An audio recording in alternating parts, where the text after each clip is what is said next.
So I had this thought, I'm going to try my best to articulate it. It's the way of the Tao, the way of nature, to always come back to a place of rest, to always return to a zero, a ground of emptiness and beingness. And so that which is full will always overflow, right? And it will always fill that which is empty, and that which is empty will always be receptive. And what's beautiful about this is to be empty, the only thing you need to do is be empty, because only emptiness can be filled. It's a very simple statement, but it's profound if you really consider that where we're wanting more, we have to allow ourselves to be receptive and available for that more, meaning we have to allow ourselves to be empty. That's the only way something can actually come in.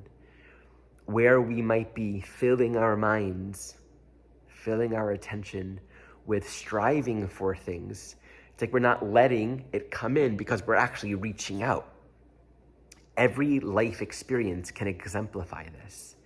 If you're talking to someone that has information for you, if you're trying to understand and grasping, you're not in a state of listening, right? If you're exercising, and let's say you want to grow muscles, and you're just pushing and pushing and pushing and pushing, you're going to overwhelm your body. You're not going to allow for adequate rest and replenishment for your muscles to repair themselves after the workout. Every growth requires a fundamental state of emptiness and receptivity, and it's a mistake when we fall into the attitude of thinking that to get more, we need to get more. We need to have more, do more, seek more, push more.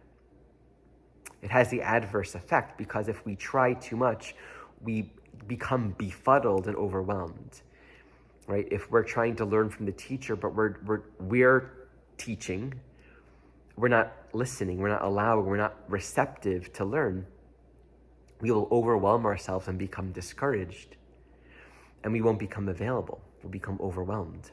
The teacher can't reach us. If we're working out too much and we're not resting, we won't create the space, and we'll actually create a situation where we won't be able to work out anymore. And why does that happen? When we're overloading ourselves, when we're trying to take in too much, it's the way of the Tao to rest. It's going to happen anyway. That's the nice thing about this anyway. If we're overloading ourselves because we're wanting more and more and more, don't worry.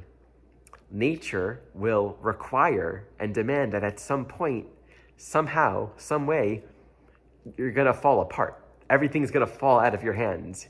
You'll lose your capacity to take in more, to do more, to have more. One way or another, the way of the Tao will always take us back into a place of restfulness. But this will often be experienced as loss or depression, right? The excitement of having so much, and then your plate is full and everything falls out. Well, that's disappointing, especially if you're so geared on the abundance that you think you are about to have, right? Investing too much money, being too quick to get more in this new opportunity. But what's beautiful about that is actually the spaciousness of our own peace is kind of obscured by our profound focus on this thing that we want. There's no emptiness in that.